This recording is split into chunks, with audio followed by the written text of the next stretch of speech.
Okay, so yeah, after Ananda listened to the Buddha teaching about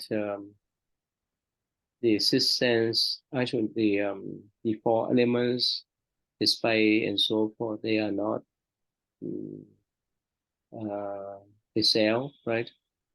And everything comes from the mind, the pure mind, right? So Ananda spoke his gatha to express his understanding about Buddha teaching. After listening to the Buddha's profound instruction, Ananda and the assembly realized that the body and mind were now free from all obstruction. Each understood that his self mind pervaded the 10 directions of space, which he saw clearly like leaf held in his own hand. And that all things were the wondrous and bright fundamental mind body, where his essence of mind embraced all and contained the 10 directions. He looked back at his own body given him by his parents, which were like a speck of dust dancing in the great voice, sometimes visible and sometimes not. Unlike a bubble rising and falling aimlessly in the boundless clear ocean. After seeing all this clearly, they all realized their fundamental, profound, permanent, and indestructible mind, and brought their palm together to pay reverence to the Buddha, thanking him for showing them what they had never seen before. So this kind of, I think, understanding, right? He is recognized as his body that was given by his parents is just like a speck of dust in the red voice, uh, and the pure mind pervade the 10 directions. Uh, do you have this kind of experience before? Never. Uh, Have you? a little bit, not exactly, but it's a glimpse of that. When I was young, when I was layman, I remember that I sat out now and I could feel that and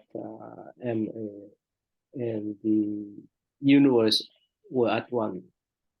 But it's just a glimpse of that, not the. It just come and go within few minutes. That's all. What I could recognize that. Mm. That's why I love meditation. That's why. Let me tell you, a funny story. When I was novice uh, um, at City 10,000 Buddha. So I attend the first chant section. Usually we have 3 weeks, right? 3 weeks straight. So at that time, you've been at this City 10,000 Buddha before, right? Right. Yeah, I So spent a week there. yeah, so the temple is shaped like a rectangular one. So the Mhm. front, the outers, right? It's still a long table. So basically, people, I mean that one side, if you look from the door, from the door to the outers, so the left side will be the men's side, the right side would be the woman's side. The men side including the monk, novice, and lay people, laymen, and also the right side is for the female lay people and so forth. So only for the front table, the long table, right? It's reserved for people who could sit for more than an hour. So at first, when I was a layman, I just sat in half lotus, just mean just put one leg onto others. That's for half lotus. So on that doing that first Jan retreat for 3 weeks. So somehow I didn't know. So I went to the front, just behind the long table to sit there. And one American monk, he said, "Well, this place is not for the novice, the one that sit less than 1 hour. If you could sit for 5 hours, you can sit here. Otherwise, go back there. I mean, go back to the left side, facing with the wall." So I say, "That's okay. I can sit here." Guess what? I sat for more than 5 hours straight. The first time ever in the cross leg position, straight for more than 5 hours. So what happened? When I first released the legs out, I thought that I need to call ambulance. It's so painful, but I could endure that for 5 hours straight. And actually, that is a good training for me. After that, I could sit in full lotus easily. Mm. So I get used to that when I first came 1991. Yeah, so because of my strong mind, so I could handle that. But there's no way for me to handle that now. Yeah. Yeah, from that time on, yeah, mm, whenever we have the transaction, usually we sit at least 4 hour and up straight in one section. I think that's pretty reasonable, because then if if someone's legs do fall asleep, they can get up and move around in an hour, and then so it's kind of it helps Mm. prevent something. I remember when I first got into meditation, I just was so enamored with the idea of lotus position that, like, the day I read about it in this book, I like snuck off because it was a secret that I was kind of didn't want my family to know. They figured they'd tease me or whatever. So I like snuck off on this trail and used my running shoes to put under my butt, and then I just forced my legs into full lotus like day one. I don't think that was a good idea. I don't think that was very good for my knee. Um, but it was, for me at the time, it was really like, looking back on it, there was a lot of eagerness for me. It was like I really wanted to, I wanted to prove myself too. Um, so Yeah. Mm. And since that time on, I used to sit in full lotus. Even I told you that, yeah, only last couple years because of my legs problem with numbness. That's why I could not sit in full lotus anymore. Yeah, mm, because the more I sit there, the more it's just getting numb. But before, when it's young, those time, so when they sat in full lotus, at first it's numb, but uh, after that, it's like like you hold the water forces, right? You press your thumb uh, on the mouth of that water the hose. The more you mhm, press it, the faster the water flow now. So there's sitting in full lotus. But now mhm, it didn't work with me anymore. It doesn't work anymore like that when we mhm. were young. Anyway, so yeah, so when we're young, we have a lot of energy, especially if we have the strong mind. We can overcome the pain. Yeah. Okay, so please, Okay, started thereupon. yeah, please. Thereupon, Ananda praised the Buddha in the following gatha. O thou serene, all powerful, and unchanging Lord, rare is your all embracing supreme surangama, which helps me to root out wrong thoughts that have been held for untold eons, and teaches me how to realize Dharmakaya in an instant. May I now win the fruit and achieve enlightenment, to save living beings countless as the Ganges sands. To myriad Buddha lands I now offer this mind profound, to repay my debt of gratitude for the grace of the Lord. Humbly I now implore the world-honored one to seal my oath to re-enter the five turbid realms, wherein, If even one being fails to become a Buddha, I shall at once renounce all my claim to nirvana. O great hero, the mighty and compassionate one, may you also destroy my last secret delusion, so that I soon attain to Bodhi Supreme. Sitting in Bodhi mandalas everywhere, the void to an end may come, but my firm mind will not flinch. Okay. Hmm.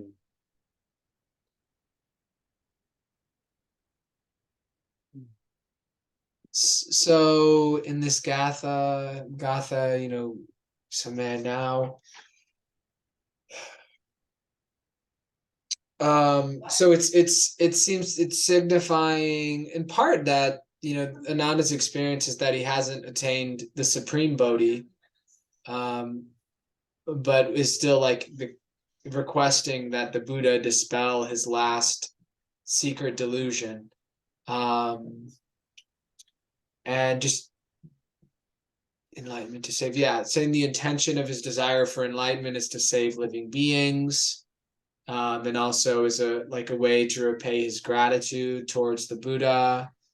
And it makes this oath that he asks the Buddha uh, to seal, and he's gonna, vowing to, upon this enlightenment, re-enter the realms where human beings are and are suffering, and other realms too, 5 turbid realms, so that's including probably animals, hungry ghosts, demons, humans, and I don't know what the 5th turbid realm would be.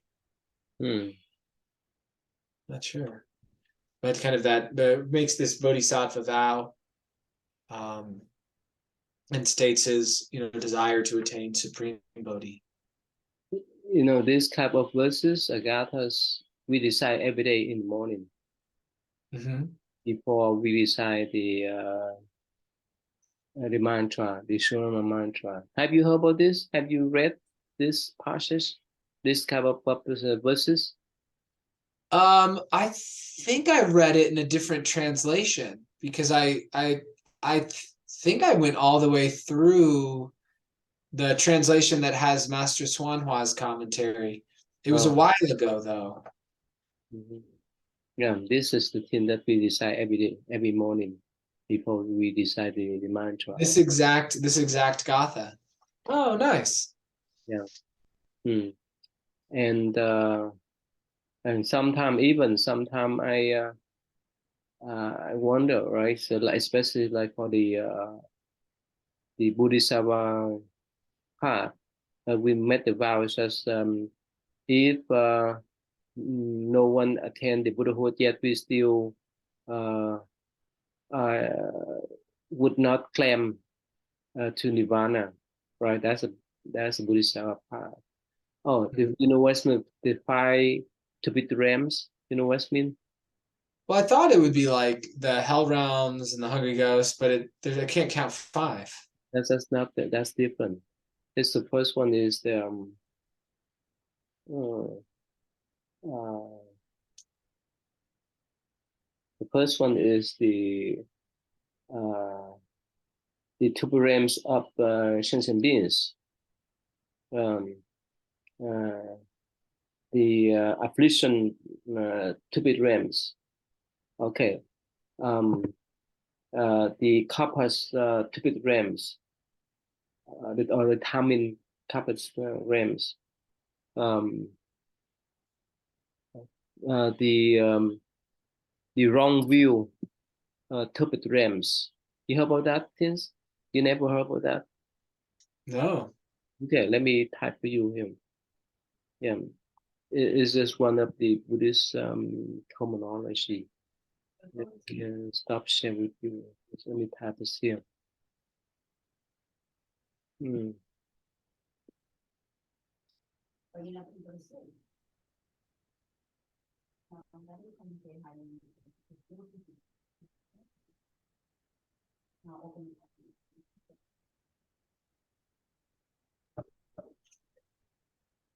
Hmm.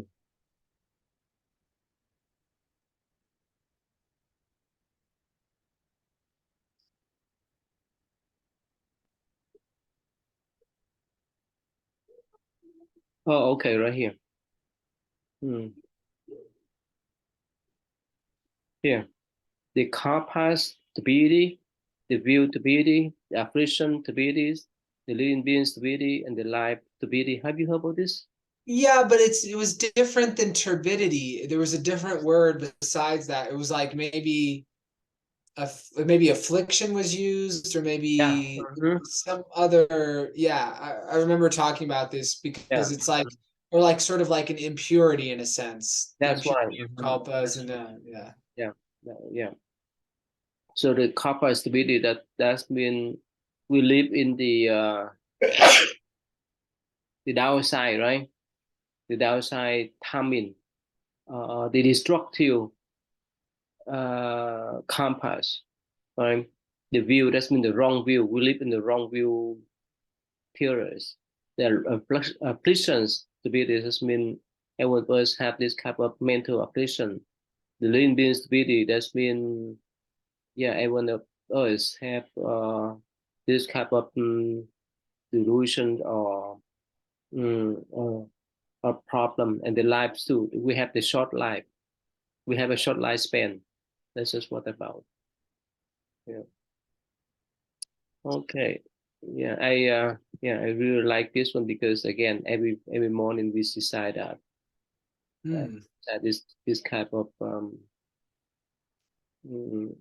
verses. Oh, okay. Let's go now. Right now, go to the next one. Um, the phenomenons in the Tathagata store. The meditative study of all as unreal. One mind being the source of both delusion and enlightenment. Puna Maitra Putra, who was in assembly, rose from his seat, uncovered his right shoulder, kneeled upon his right knees, reverently joined the palms of his hands, and said to the Buddha, "Oh, August and onwards, you have revealed the Tathagata's profound meaning so well to all living beings. Buddha has always declared that I surpass all men in preaching the Dharma.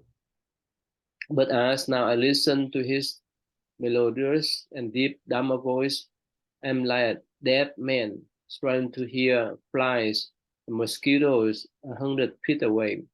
He cannot see, still less can he hear them.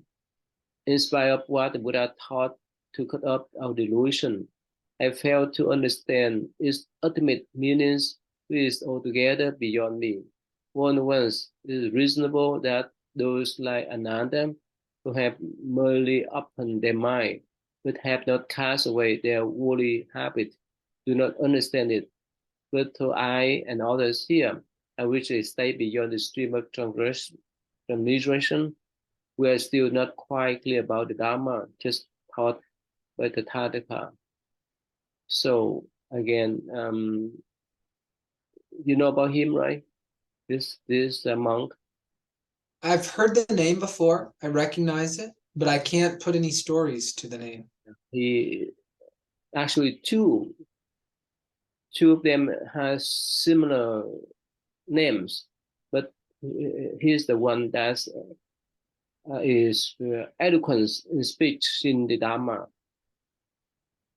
Yeah, he's his foremost in preaching the Dharma. He has that type of eloquence. And Maitreya sounds like, future Buddha Maitreya, and Niputra is like Shariputra, who's the future Buddha Maitreya, but they're not. This is just similarities in name. It's not like, Quite yeah. different. Yeah, quite different. He is famous in speaking the Dharma eloquently. Yeah, so he say that he attained right.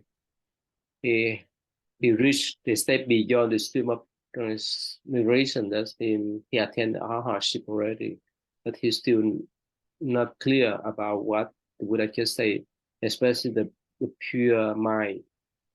This is the thing we talked before too. So in the Theravada tradition, it say that, well, after we cut up all attachment, that's all. So remember we talked about the four Dhamma, right?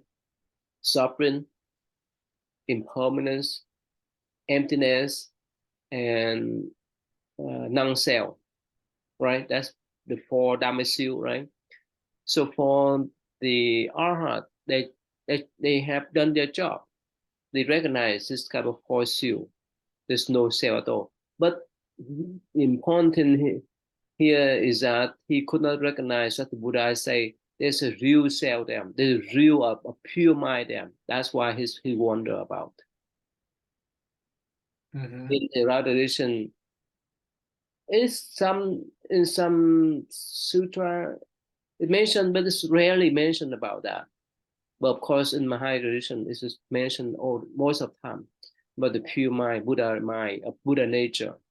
But in Mm-hmm. the right tradition, they don't mention that at all. That's why he has a doubt here. Mm-hmm. Because it's opposite. One is that there's no real self in Theravada tradition, right? In Mahayana tradition, yeah, the Buddha nature, the everlasting Buddha nature there, that contradicts with their understanding. That's why he wonder here. Mm-hmm. That's not a step for us to learn.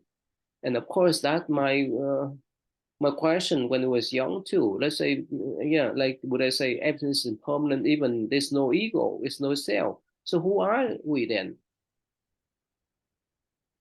I think we discussed before, right?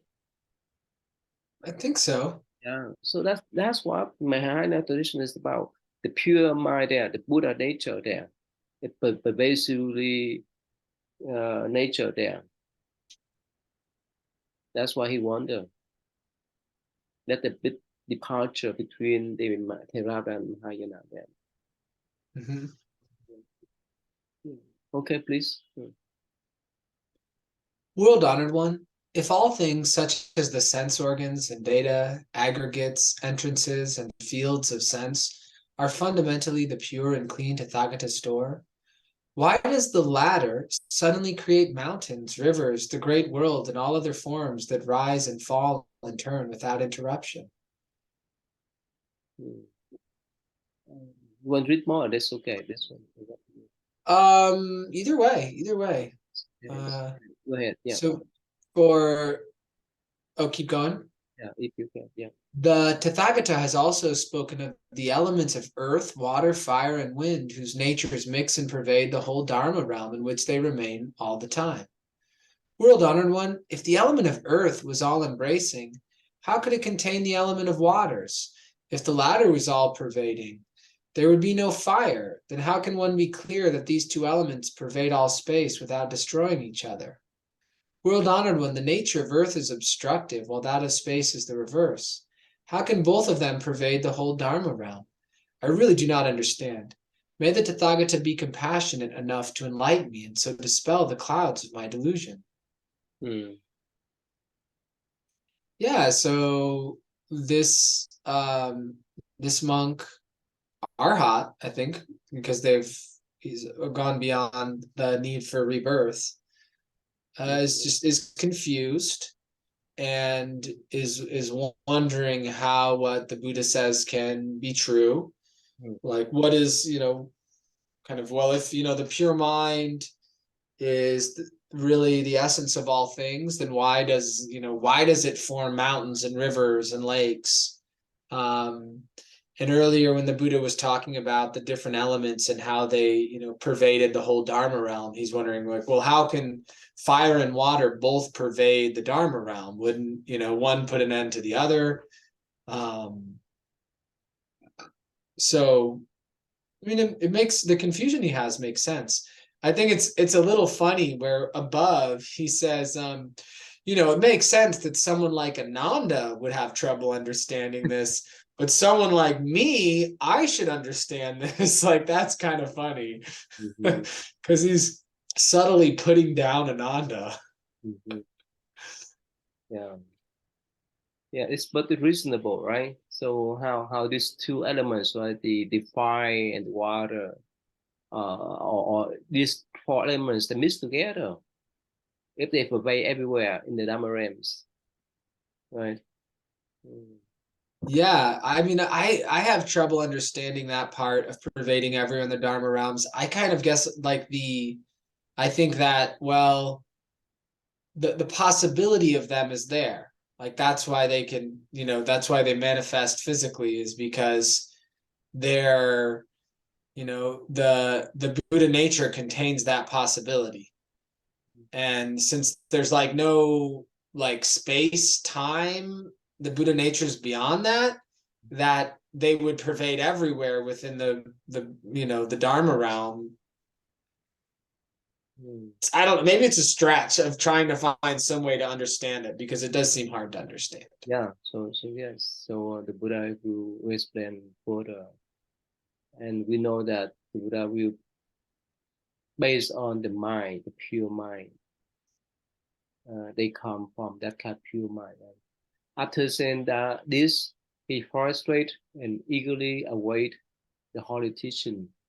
The Buddha said to Puna Maitreya Yan Puja and all the arhats in the assembly who have reached a state beyond samsaric transgression and beyond further study.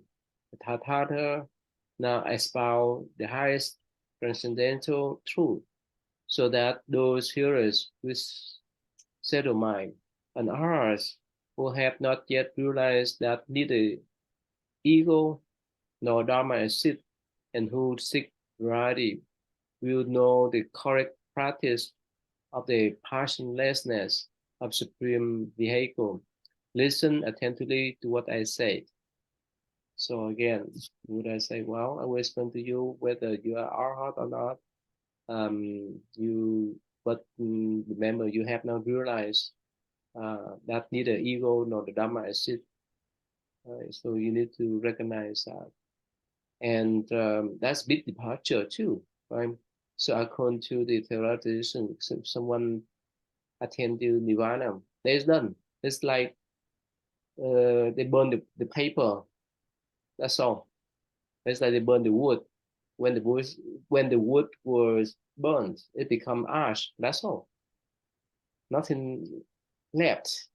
That's my big doubt when I first uh, read the Buddhist Sutra or Buddha teaching. Have you had that type of doubt that when someone attend arhatship, that's all for them? It's just like we put the wood and the wood finished and nothing left. You have the kind of doubt before? Well, I first connected through Zen, Mm, and then through the Vietnamese Buddhist temple. And mm, so I didn't start with the Theravada teachings. So I didn't really understand about nirvana and arhatship mm, until these last few years of doing these calls. Before, it was just, I understood about the Bodhisattva way, about enlightenment, um, but wasn't really clear on what nirvana was, um, or what an arhat was. So I hadn't thought about that. I'd had, certainly have had other doubts, um, but I hadn't thought about that. How about now? It's clear for you what's mean nirvana? It's pretty clear for you now? Yeah, I think so. Like, because the self, like being convinced of a self, or experiencing a notion of self as solid, um, like I don't think that's required for activity to continue. I think like it makes sense that there could still be activity, and there could be a noticing of like the arising of distinctions, and a noticing of, a sense of a like a central emergence point of activity, without concluding a separate self. If the mind remains open and doesn't stay like kind of try to like move into action to explain things, but stays in that more passive state, it seems like there could still be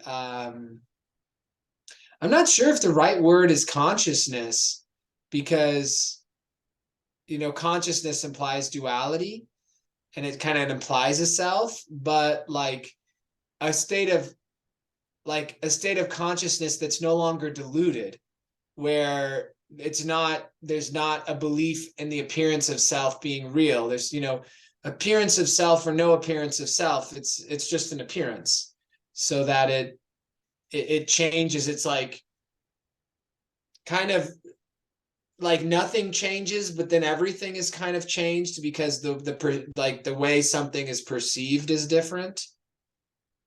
Hmm. So that that it seems to me that even after the resolution of suffering, the dissolution of self, that activity could continue. Seems reasonable. Okay. Yeah. So yeah, I have that thought before too. Here, my understanding is that what we call everlasting peace and calmness. I'm talking in the practical sense. So right now, our brain wave, right, is just like the wave of ocean, right? A wave of the water, up, down. One moment we so happy, another moment we so depressed. It's just up and down, uh, oscillation like that. But for the arhat, they have a straight line, no matter what happened to them. No one can disturb their mentality at all, whether they say something good or bad, or whichever thing happened to them, their mind is so stable. That's what we call everlasting peace and calmness. It's like straight line, nothing disturb them. But for us, yes, some moment we have that type of straight line, that kind of stability, but sometimes people just trigger our mind by saying something whether we like or dislike. That's why we move up and down with the wave. So mm, that's what we call everlasting peace and happiness. Nothing disturbs them. When we talk about ego or non-ego, that's not the aspect, but I'm talking about in practical sense. That everyone of us have the glimpses, right? Have the taste of that type of state of mind before. Have you had that type of state of mind before? That your mind so stable, so calm, nothing could disturb you. Of course, a certain periods of time, not too long. Yeah, I mean, it's some like that. Yeah, some experiences. Not like I'm active and I'm doing something and it's like that, but like if I'm in a float tank, that can get things can get really still, and there's just like time disappears, and it's a very different sort of experience than my normal daily waking consciousness. So yeah, I think some peaceful experiences similar to that. Yeah, especially for us when we sat more than 4 or 5 hours, as we encounter this kind of experience much easy because at that time we did not pay attention much about the times at all. That's why we could sit that long. Otherwise, if we count the times per minute, you know how long is that, right?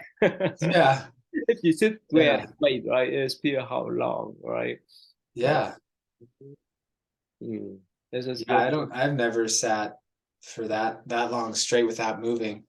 right. And Yeah. yeah, so that again the for the arhat, their mind is so peaceful, their mind is so calm, and probably that's uh, the way that the Buddha want them to get out to recognize that type of state of mind, so that they can recognize the pure nature, Buddha nature there. Like Lotus Sutra mentioned about. Um, wow, it's just pure deep now, right? Mm. Yeah. So so last Saturday you talked with Giáo Pháp and Thân, what's her name in California. about the Flower Adamant Sutra. Yes. Yes. We didn't start it yet, but we talked about starting it. Yeah, it's pretty lofty, but actually, uh, I prefer to focus on the Sum Sutra because it talk a lot about the mind. Yeah, Mm. therefore the Flower Sutra is talk more about the Bodhisattva path, Bodhisattva conduct, Bodhisattva vows. It's so lofty. Mm, yeah. Anyway, so mm. Okay, so let's just stop here today then.